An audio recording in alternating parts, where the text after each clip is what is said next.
famille, la rubrique qui fait vibrer votre cœur, la rubrique qui vous oriente dans toutes vos préoccupations familiales, la rubrique qui répond à vos questions instant famille. C'est avec le révérend pasteur Aimé Prudence Djido. Nous sommes à la fin de l'année, nous sommes presque à la fin de l'année et il s'agit des bilans, c'est l'heure des bilans.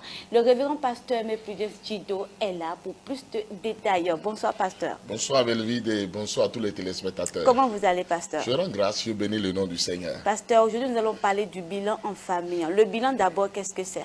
Le bilan, c'est d'abord une évaluation, c'est de connaître l'état des lieux, que ce soit en médecine, que ce soit par rapport à la vie spirituelle, que ce soit par rapport à la vie communicationnelle, que ce soit à sa vie personnelle, sa vie professionnelle.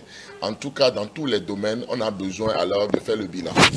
Merci beaucoup, pasteur. Et le bilan en famille, qu'en est-il du bilan en famille? Lorsqu'on parle du bilan en famille, il va falloir maintenant connaître l'état des lieux de la famille. Le père de famille, la mère de famille, les enfants, tous les acteurs de la famille. Est-ce que cette famille-là vit vraiment ses objectifs?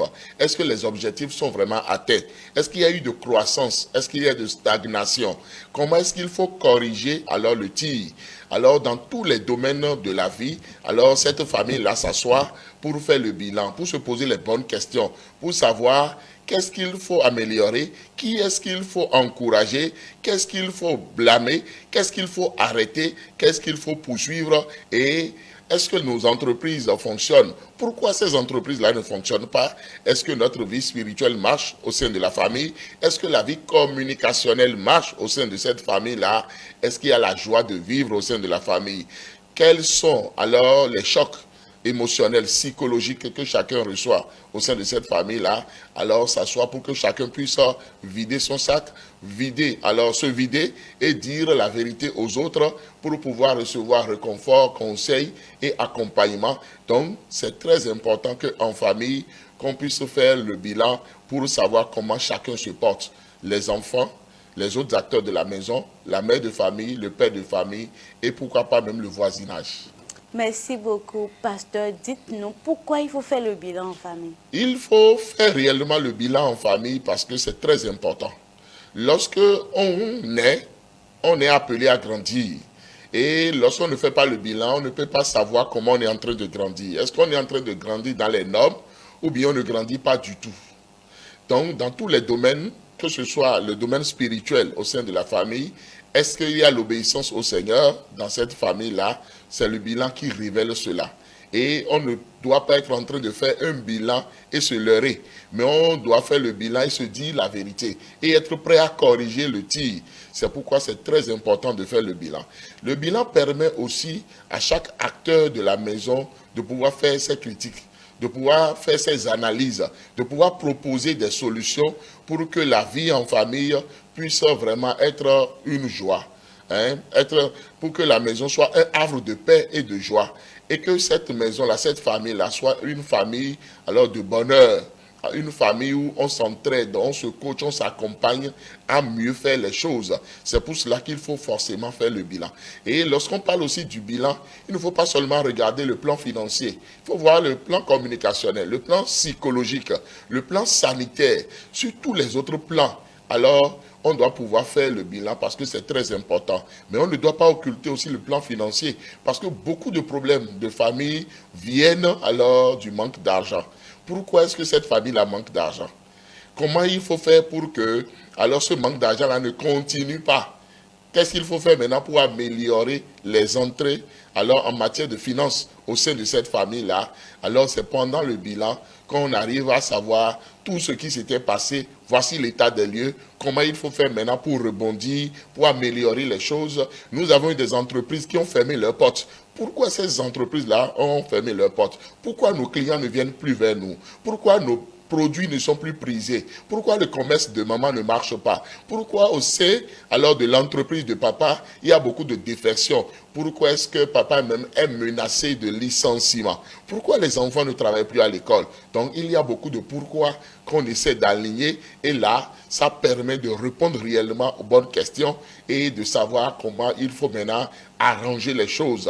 Il faut se dire la vérité pendant ce bilan-là et bondir, y aller et changer les choses. Il ne faut pas faire le bilan pour ne pas utiliser les résultats du bilan. Parce qu'il y a des gens comme ça qui utilisent le bilan, qui font le bilan et qui mettent le bilan maintenant dans un tiroir. Ça ne doit pas être le cas. En famille, lorsqu'on fait le bilan, il faut maintenant passer maintenant à l'étape de conduite à tenir. Qu'est-ce qu'il faut faire? Comment est-ce qu'il faut administrer maintenant les produits qu'on vient maintenant de se prescrire? Parce qu'on a vu que ça ne va pas. Et finalement, on a trouvé les solutions. Comment il faut maintenant administrer ces solutions-là, mettre en application alors ces solutions-là pour que les prochaines fois, les prochaines années, les prochains mois à venir, cette famille-là soit une famille qui ait des témoignages à la gloire de Dieu. Cette famille-là puisse évoluer. Chaque acteur de cette famille-là puisse se sentir à l'aise, accompagné, aimé alors au sein de la famille. Voilà. Donc, il est d'une importance capitale de faire le bilan, surtout en famille. Il est d'une importance très capitale de faire le bilan en famille. Lorsqu'on ne fait pas le bilan en famille, vraiment, on vit dans le désordre et on recule même sans le savoir. Ou bien on stagne, on est au même lieu, on ne bouge pas et on croit être en train de bouger. On a des dettes, on ne sait même pas pourquoi on a ces dettes-là. On est malade, on ne sait pas pourquoi on est malade. On ne s'entend pas avec le voisinage. On ne sait pas pourquoi on ne s'entend pas avec le voisinage. Rien ne marche dans les entreprises de la famille, rien ne marche dans la vie des uns et des autres et on ne sait même pas pourquoi. Et c'est pourquoi il est important de s'asseoir pour faire le bilan. Beaucoup de familles chrétiennes s'asseyent pour prier, mais on oublie de faire le bilan. On transforme seulement ces séances de prière-là en séances de jugement, mais on ne veut pas écouter les uns et les autres et on croit seulement qu'il faut parler à Dieu et on ne se parle pas à soi. C'est très important de se parler à soi, de rechercher les solutions, parce que tout ce qui arrive en famille n'est pas spirituel. Parce qu'il y a des gens qui fuient leurs responsabilités et ils mettent tout dans le spirituel. Tout ce qui leur arrive là, c'est que Dieu ne les aime pas, ou bien carrément, c'est que c'est Satan, ou bien c'est une malédiction familiale. Ça ne doit pas être le cas. Merci beaucoup, pasteur. C'est le moment de partager ce message avec nos enfants.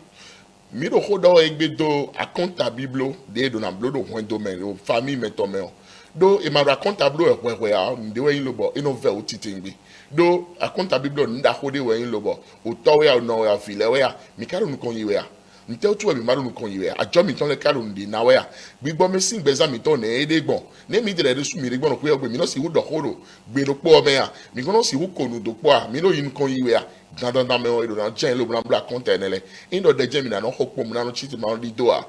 Et tel ou meli, ouais, à son germe, et en tel tout est un moment, mais dans un cambio, dans un autre dans le blanc à compta. Bon, à compta, et dans le blanc guala, nous, mais le bord du coinati, nous, on est de repos pour famille, de repos.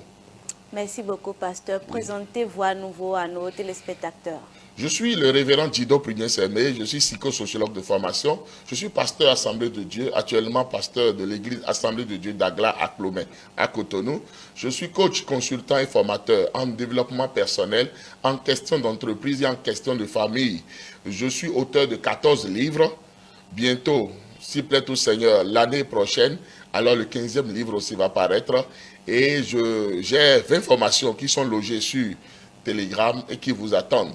À la fin du mois de décembre, donc le dimanche 29 décembre, j'ai un grand séminaire pour tous les célibataires. Que vous soyez veuf, veuve, divorcé ou bien des jeunes en âge de vous marier, mais vous n'êtes pas encore marié, vous n'avez même pas trouvé encore votre conjoint, ce séminaire-là vous intéresse. Venez pour pouvoir savoir que faire. Parce que le thème de ce séminaire-là, c'est que faire. D'accord, merci beaucoup. Pasteur, rappelez-nous vos contacts. Oui, pour me contacter, il suffit de taper le plus 229 95 15 67 40 ou le plus 229 97 56 63 34. Merci, pasteur. Donc, le bilan en famille, c'est très important de faire le bilan en famille, surtout à la fin de l'année.